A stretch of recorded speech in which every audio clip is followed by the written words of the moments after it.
अब वो क्या करते हैं कि उसको डंडे से मारने का ख्याल तो छोड़ ही देते हैं, और ऐसा करना उनके लिए उचित भी नहीं था, क्योंकि उन्होंने पहले ही बताया था कि अगर वो उन्हें मारेंगे तो सांप भी उन्हें डस सकता है। अब किससे चिट्ठियाँ उठाई जाएं, बस एक ही उनके दिमाग में था। सांप डंडे को सांप से दूर सरकाते हैं तो जैसे वो सांप क्या करता है कि जैसे डंडा सरकता है सांप उसके ऊपर टूट पड़ता है। अब उनके पास सबसे बड़ी मुसीबत तो ये रहती है कि अगर वो चिट्ठियाँ उठाते भी हैं तो जो उनके पास कुर्ता उन्होंने पहन रखा था उसमें कोई भी जेब नहीं था, और ये भी था कि उस कुर्ते के अलावा और उनके पास कोई चारा नहीं था, भाई सांप का फन उस कुर्ते के द्वारा पकड़ लें, लेकिन ऐसा करना उचित नहीं था। अब वो उससे बिल्कुल छेड़खानी नहीं करना चाहते हैं और उनके पास दो ही मार्ग थे। पहले तो उनकी शक्ति से जो बाहर था कि उस सांप को मार दें, अब दूसरा है कि किस तरह से अवलंबन, मतलब दूसरा मार्ग है कि किस तरह से वो चिट्ठियों को उठाएं। अब जब वो सांप जो क्या करता है कि जैसे ही वो डंडे को लेकर सांप मैंने भी सांप के दाईं ओर पड़ी हुई चिट्ठियों को सरकाते हैं, तो सांप जब उस पर झपट जाता है तो क्या होता है कि उन्हें एक दूसरा आइडिया आ जाता है।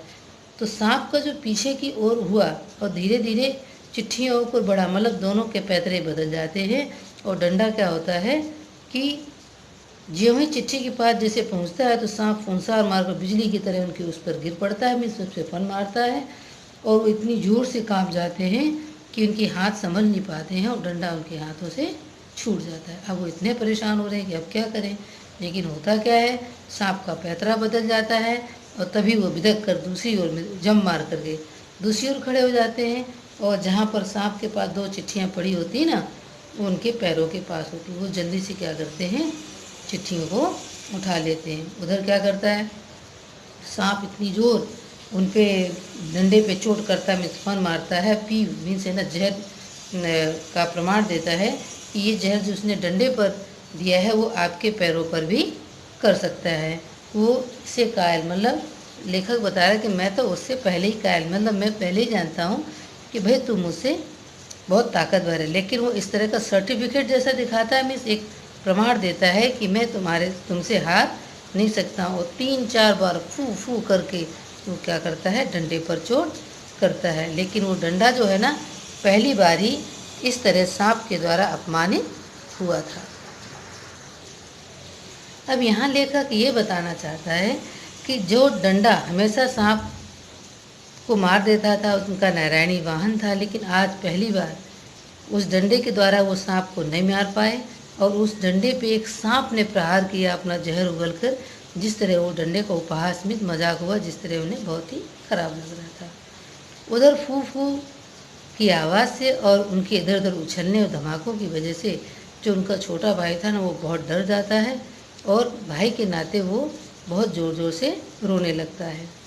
और वो भी करता भी क्योंकि वो पूरा इस तरह दृश्य तो देख नहीं पा रहा है, लेकिन जो वहाँ के धमाके और फुसकार की आवाज़ सुनकर उसकी चीख निकल जाती है। उसको ऐसा लगता है कि मेरे भाई को सांप ने डस लिया, ऐसा सोचता है।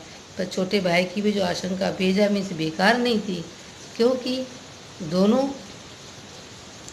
आमने सामने खड़े थे, और इस तरह की, और उसका छोटा मन भी रहता है, वो भी बाल मन स्वभाव रहता है, 8 साल का ही बच्चा रहता है। लेकिन इसी फूफ व धमाके के चक्कर में वो क्या करते कि अपने लिफाफे को उठाने की चेष्टा करते हैं। तो अब की बार सांप बार भी किया और डंडे से चिपट भी गया। जैसे वो करते डंडे से चिपट जाता है, और डंडा इस बार उनके हाथ से छूटता नहीं है।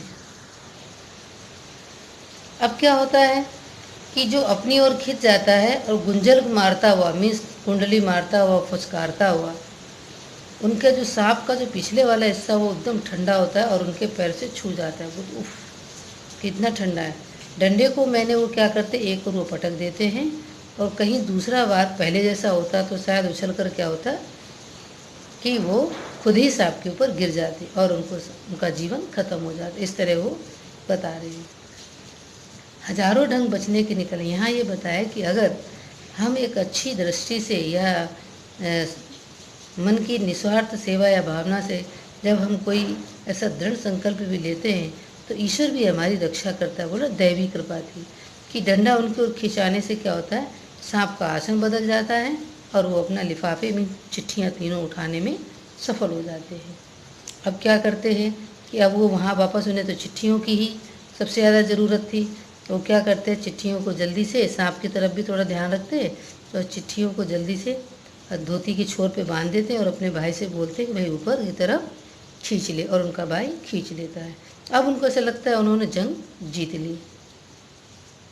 अब डंडे को सांप से के पास से उनको उठाना भी पड़ा था, ये भी उनकी, क्योंकि डंडा उनका नारायणी वाहन था, जिसको मतलब उन्हें राइफल से ज़्यादा भी प्रिय था, क्योंकि उन्होंने वो आम, जामुन तो कई सांपों को मारा था, तो उनको लगता था ये डंडा मेरा सजीव है, जो मैं चाहता हूँ वही इससे हो जाता है।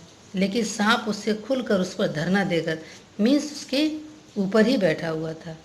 जीत तो उनकी हो चुकी थी, क्योंकि उन्हें चिट्ठियों की जरूरत थी, उन्हें चिट्ठियाँ उठा ली थी और बिना सांप को मारे हुए।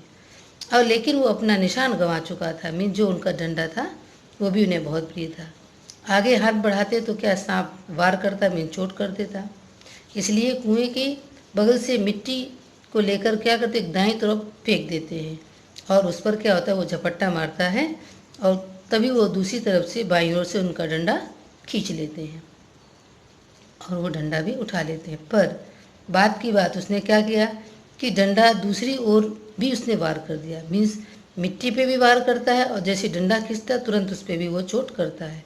बीच में डंडा अगर नहीं होता तो शायद वो अपने जो दांत है ना उनके पैरों पे गड़ जाते और वहाँ पर उनकी मृत्यु होना निश्चित हो जाता। अब क्या होता है कि डंडे को उनको वहीं पर ही छोड़ देना होता है। अब वो ऊपर चढ़ना उनके लिए कोई कठिन काम नहीं था, लेकिन केवल हाथों के सहारे, पैरों के बिना ही कहीं लगाए उनको उतरना चढ़ना था। अब जिस तरह आपने देखा हो कभी आर्मी वगैरह वाले कैसे रस्सी पे उतरते हैं, चढ़ते हैं, ये बहुत कठिन काम होता है। 36 फुट ऊपर चढ़ना था। नीचे उतरना मुश्किल आसान होता है, लेकिन ऊपर चढ़ना है उतना ही मुश्किल होता है। अब 12-50 फुट बिना पैरों के सहारे तो और हाथों के केवल बल पर ही धीरे धीरे एक एक इंच चढ़ चढ़ के चढ़ते हैं, लेकिन चढ़ने की हिम्मत तो रखता था, लेकिन कम ही, अधिक नहीं था। उस समय उनकी उम्र हमने पहले बताया थी, वो 11 साल के थे, तो 11 साल की उम्र में उन्होंने 36 फुट ऊपर कुआं चढ़ लिया था। उनकी बाहें भर जाती, छाती में फूल जाती, में सांस फूल जाती, दौकनी चल रही में बहुत तेज सांस चल रही है। इस तरह धीरे धीरे सरक सरक करके वो एक एक इंच ऊपर चढ़ जाते हैं और किसी भी तरह से वो कुएं की पाट पे आ जाते। अगर एक बार भी उनका बैलेंस बिगड़ता तो उनका अनुमान लगाना कठिन था, वो सांप के ऊपर गिर जाते और उनका मरना निश्चित था। लेकिन वो अपनी हिम्मत हारते नहीं, दृढ़ विश्वास है, ऊपर आकर के बेहाल होकर के गिर जाते हैं। देह पर झाड़ झूड़ का मिट्टी बहुत सारी लगी होती है, फिर वो धोती कुर्ता पहन लेते हैं मिट्टी हिला के। और किशनपुर के जो लड़के थे जिसने उनको ऊपर चढ़ते हुए एक क्रिया उनकी देख ली थी, ये घटना, तो बोल देते ताकीद कर दिया ना, बार बार चेताने क्रिया, मतलब बोलते हैं कि तुम हमारे घर पर इस घटना के बारे में कुछ भी नहीं बताओगे। इस तरह से कर लेते हैं और जल्दी से जा कर के वो क्या करते हैं, पोस्ट बॉक्स में चिट्ठियों को डाल आते हैं। पोस्ट बॉक्स में चिट्ठियों को डाल देते हैं। और ये बात जो है 1915 में जब मैट्रिकुलेशन वो पास कर लेते हैं तब कहीं अपनी माँ को बताते हैं, और जब उन्होंने अपनी माँ को सारी बात बताई तो उनकी आंखों से आंसू आ जाते हैं और इस तरह अपने बच्चे को गोद में बिठा लेती, मीन्स गले लगा लेती है, जैसे चिड़िया अपने बच्चों को डैने में छिपा लेती है। वैसा सो बोल रहे, बता रहे कि वो कितने अच्छे दिन थे।